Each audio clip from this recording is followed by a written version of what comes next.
Hey everyone, it's the man with the largest teeth in the Metaverse and the head of Sandbox at Alpacadabraz, Phil. I'm wearing a hat today because my head is cold, and I am here to show you how to create custom animations in VoxEdit. So we'll go over adding nodes, adding new VXMs, creating an animation with those assets, and then exporting that asset out to GameMaker so you can use it in your experiences. I'd say strap in, it's going to be a wild ride, but it really isn't that wild. It's actually really straightforward and easy, so don't even bother buckling your seatbelt this time. Thanks.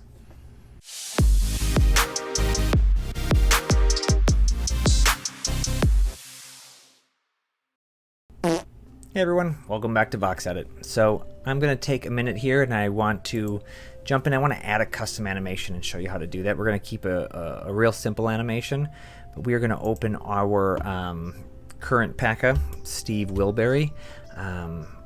We know him as the tough guy who enjoys kites and dancing but never learned to play the piano.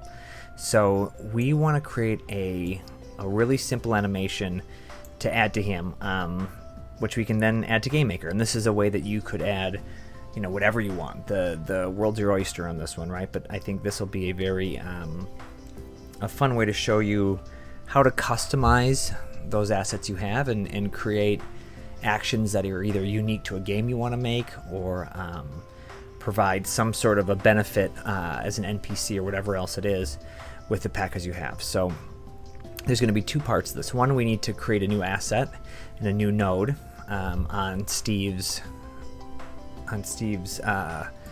within his list of VXM, and then we also need to add a new animation. So I think the first thing I'm going to do is just create that new animation, and so I'm going to duplicate, I think, the idle.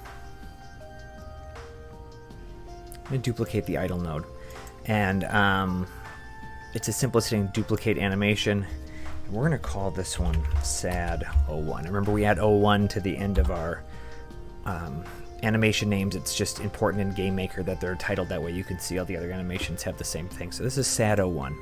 And so right now, if we click on SAD01, or if we find SAD01 on the list, it looks exactly like, and I hit play, it looks exactly like the idle animation, because it is. We've duplicated it.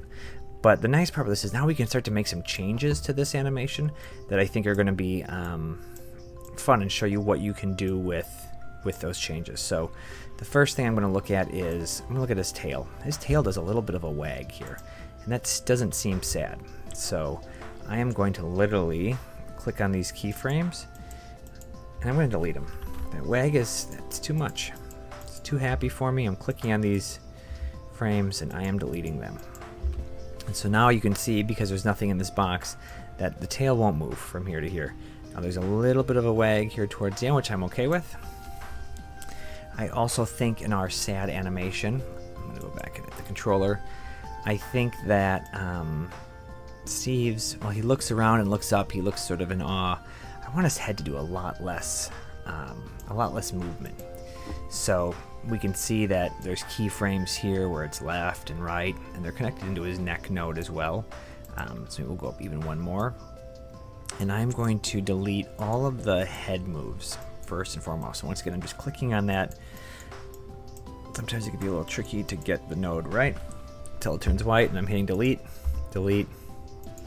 And you can see his head moving because it is now having to determine what the new keyframes are from the beginning to the end. So now his head won't move. Now his neck's going to move a little, but his head doesn't have that dramatic movement. So if I hit play, you're going to see his neck has got some fairly simple movements, but it's much less dramatic. I'm going to go back to his head, and now I'm going to give him a little bit of sadness. And I think the easiest way to give him some sadness is about as he starts from space, I'm going to have him look down just a little. So let's see if that's too fast. And so his natural state now, remember, is in this place. So now we have him look down. Between second 1 and second 8, VoxEdit is slowly bringing his head back up to its original position. So we don't want that. We want to keep his head down. So I'm going to move another frame, and I'm going to pull his head back down even a little bit further. And now you'll see as he starts looking up, his head comes down and it stays down. I'm going to pull this. Now let's say I look at this and I say, you know what? I think it makes sense that his head's down almost this entire video. So I'm going to pull this over to about 7, and now his head's going to be looking down the entire time. So he's not, he does look pretty sad, right? He looks up at the end, and I don't love that look up. So I want his head to be down from the beginning. So I'm going to click on the very first frame. This is important. We talk about having looping animations, need the first and last frame to be the same. So as I turn his head down, this is roughly, what is it? Let's go 15 degrees. I'm going to copy this frame. So it's white. I like it says copy. I'm going to go to the end and I'm going to paste. And now watch. This will loop very, it'll loop perfectly from one side to the other because the keyframes match. And so there's a little bit of a head lift here that I still think looks a little unnatural. Let me keep his head down.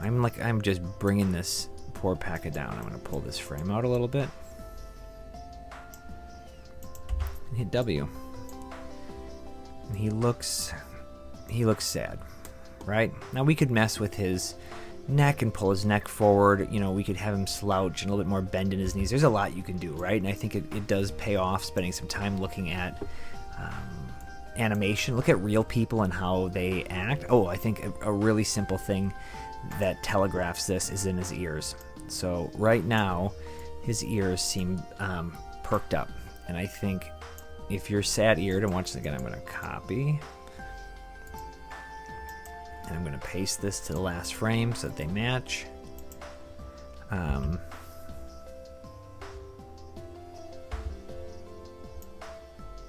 here's a keyframe that already existed. We're going to put that at an angle again, and so his ears are down. Now we'll do the same thing on the other side. I'm going to go back to that first keyframe. I'm going to pull his ears apart. And this one I'm going to go even a little bit further. I'm going to copy this frame. I'm going to paste it. And a shortcut here, I'm actually going to paste it here as well. So now the entire animation is going to be at the same place. You'll see, you'll see this linear animation piece is going to disappear here when I hit paste. And all that's telling me is, oh, I got an extra frame, sorry.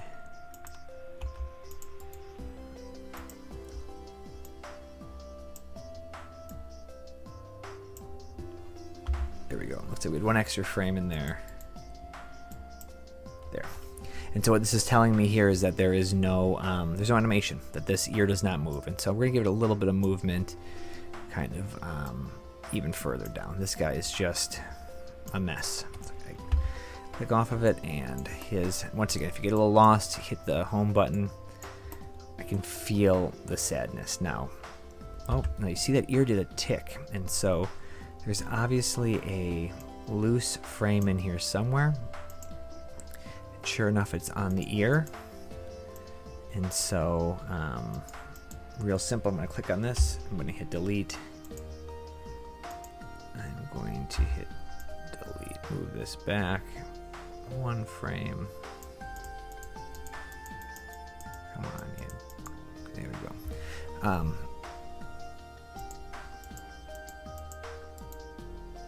Copy.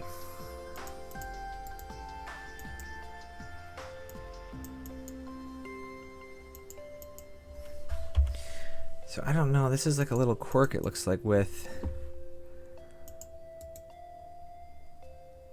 VoxEdit, where I'm copying, and this is like the part of having alpha software, right? At the end of the day, you're going to find things that you say, hey, that should work, and it doesn't, and you don't know why.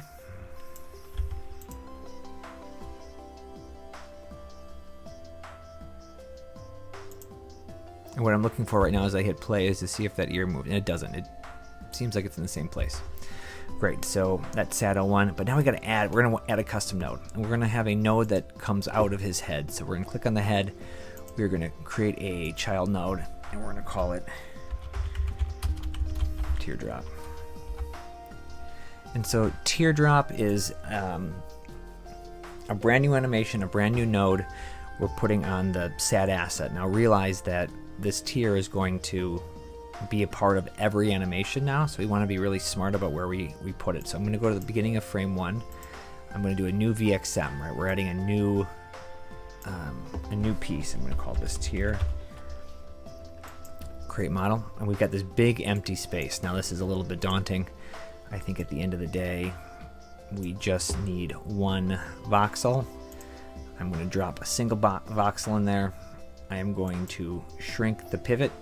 So now it's just one. So it looks like it's big. It's actually just 1 by 1 by 1, as you can see up here.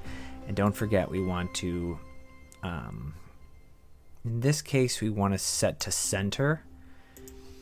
And I think I want the pivot in the middle of the asset and not at the base. It's a single voxel, and you'll see why that might help. As we get into it, I'm going to hit back. I'm going to hit yes, and that should be in our list of assets. And here it is. Tier. And so teardrop, I'm going to move into this spot on the skeleton. Now, where is it? It should be somewhere inside. Whoops. It should be somewhere inside of our head. An easy way to do that is just sort of pull it out and figure out where it's living. And so it's not where I want it right now. I want this tucked away inside the head where it's not seen. So look around. You can even sort of zoom in on the head. It's not always the best. It looks a little freaky in there, but I can see that it's not sticking out anywhere. So if this is sort of living in a place inside the head that's hidden, that makes me happy. And so I'm going to click on that teardrop. I'm going to click on this asset right here, and I am going to click send to all. And what this is doing is that it's sending that initial location to all of the other animations, which is exactly what we need it to do. I'm going to click on OK. And as I look through these now, whether that's attack, and I hit play, you can't see that teardrop, right? It's inside of its head, and that's exactly where we want it. The only bummer bit is that teardrop doesn't have any frames. And so we're going to click on the end of the frame here, and we're going to have to manually really quickly go through and add a closure frame on each one of these. And they're all going to be different lengths, of course, and there's not an easy way to do this yet. So be aware when you work on like the large human or the medium human avatar, there's 150 animations, and so when you start adding nodes and making tweaks, it can become very tiresome to have to go through and close out these animations. Our Pacas are, I don't know how many there is, probably 16 animations, so there's not a ton. We have enough that it gets all the things, like the climbs, the idles, the runs, the attacks, and in VoxEdit, all of those are in, which are important, but we don't have, you know, some of the more, what you call them, vanity animations, but you could make those. So if you wanted your Paca to do the Macarena, if you wanted your Paca to, you know, sit at home and, well, we're going to actually, I was going to say sit at home and cry because it never realized its dreams. Well, guess what? That's actually what we're going to do. So that's maybe not a great example, but if you were going to have your Paca do anything, you're going to need to go through and close these animations. So I just went and did those real quick. We're going to go back to our SAD 01. Let's go back to the beginning. Let's hit play and take a look. All right, whoops. All right, he is forlorn, I think. Forlorn. I don't know if there's an ED. I don't know how you use that. He has forlornage. And so now we're going to go back to the same thing we talk about many times, which is we have the length of the animation already set. Excuse me, in frame 1 and the last frame. In frame 1 and the last frame are the same. So we know that this animation is going to loop. Right now it doesn't go anywhere. It just sits inside of his head. But we want a single teardrop to fall out of his eye. And so I am going to position this, and this is happening inside of his head right now. Right so that you can't see it. And so there's a move that's going to happen inside of his head between here and there. You can see it. You can see the X, Y, and Z coordinates moving, but you're not actually seeing that. So if I click off of this and you hit play, you don't see that movement. It's happening inside of his head. And right as we get to the edge of the head here, about, maybe even make it like 2 seconds into this animation. Is that too long? No, that feels good. Right as his head starts to kind of come around this way, something happens. And what happens? Well, a single tear. And we want this tear, it looks a little bit too square, so I think we want it to be a little bit more at an angle, like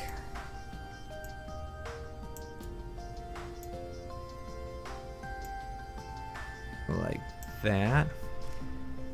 And sometimes, see, now the mistake I made here is that between this frame and this frame there is a change, and so I want it on this frame to not be able to be seen, and so I put these 2 frames right next to each other. I hold down shift to select both of them, and I use this piece right here. This means that we do a jump. There is no movement between the two. It's in one frame it's in place A, in the second frame it's in place B, and it's just a very clean way of making sure that you don't have any sort of animation leaking between the two. So as we look at having this drop down his face, I'm going to move this out and down. I want to move it actually out, so I'm going to turn sideways.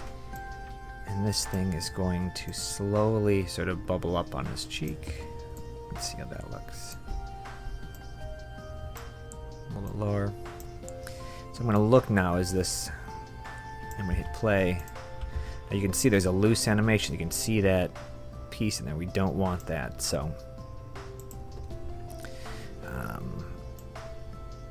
the final move between here and there, let's move that back a little bit, and that'll clean that up.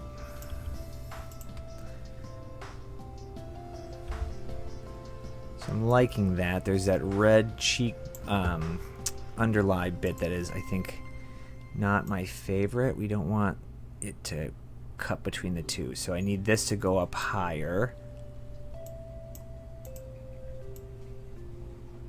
Let's take a look at how that looks. There. And so then this is going to sit, so I'm going to duplicate this frame by hitting copy, put it a little further out. I'm going to hit paste, and now that means that this is just going to sort of hover in place, and now it's parented to this head, right? So anywhere the head moves, this is moving in the right place, and so the tear sits there, and like all of them, it needs to drop. It needs to drop down. It's going to fall from the eye, and so we want it to fall directly under where we were, and sometimes you just kind of have to do a little bit of guesswork as to what that looks like. So now you can see the issue with this tear already is that it's not falling straight down. Click back on teardrop. Here's our next keyframe, and you just have to move around the object, right? Around your asset. I also think when things fall, they tend to rotate a little, so we're going to put a little rotation on this, and you'll know if it's too much right away when you watch it.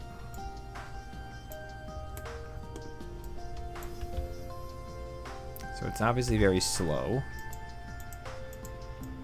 So I'm going to increase the number of frames I'm going to decrease the number of frames it takes to get where it needs to go, so that it'll move faster between those frames. I'm also going to, we talked about the speeds of these animations. I want something that falls. When something falls, it starts out slow and it increases speed as it drops. We want the speed of this thing to fall faster as it goes. So if I hit play, now the only trick that we're missing is it needs to fall a lot further down. So I'm going to have it come to here, to here. Make sure that's under the eye. Doesn't look too bad. Maybe even a little bit further down.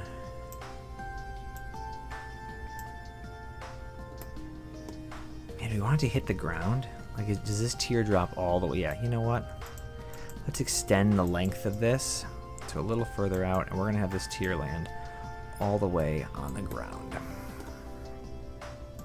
Man, this dude is just broken. Poor guy. Okay.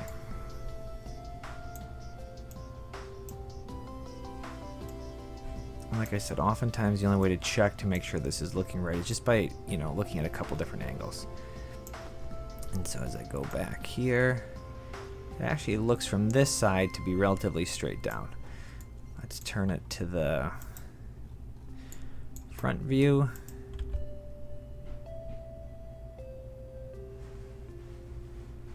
Now, we obviously there's a thing going on at the end that we don't like, but the one thing is this tier, man, it really moves slow, doesn't it? So in order to increase the speed of that, we're going to take this and we're going to move this up. And now watch what happens when the tier falls.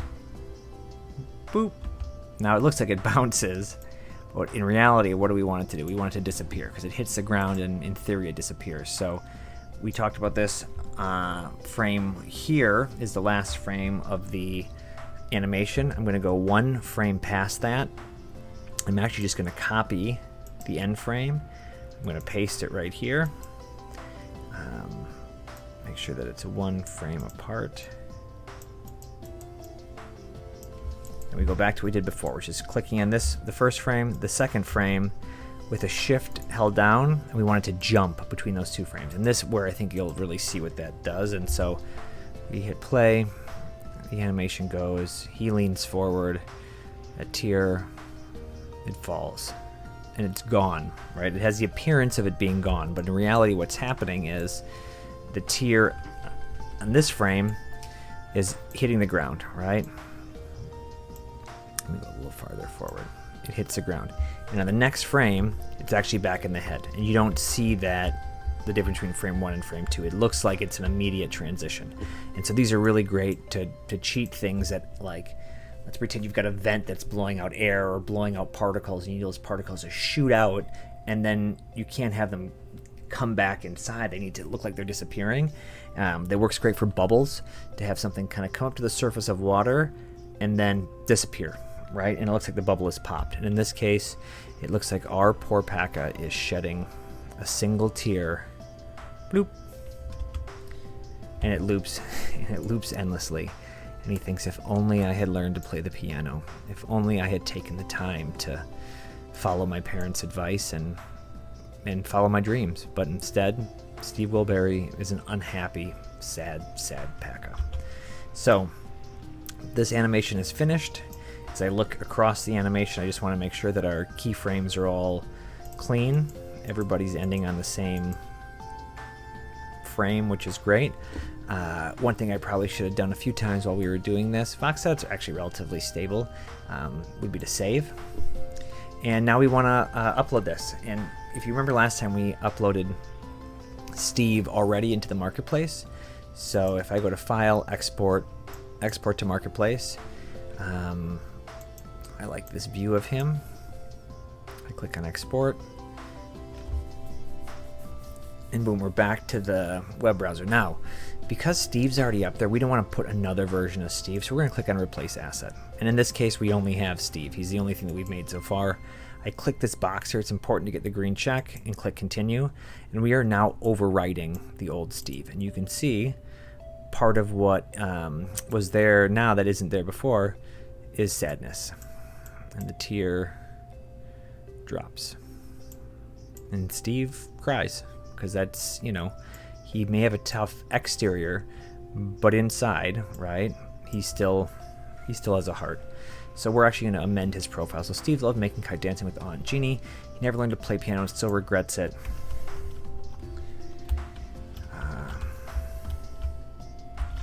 He can be seen shedding a single tear.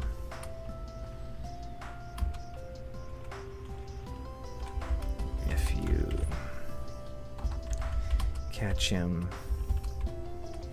at his most vulnerable.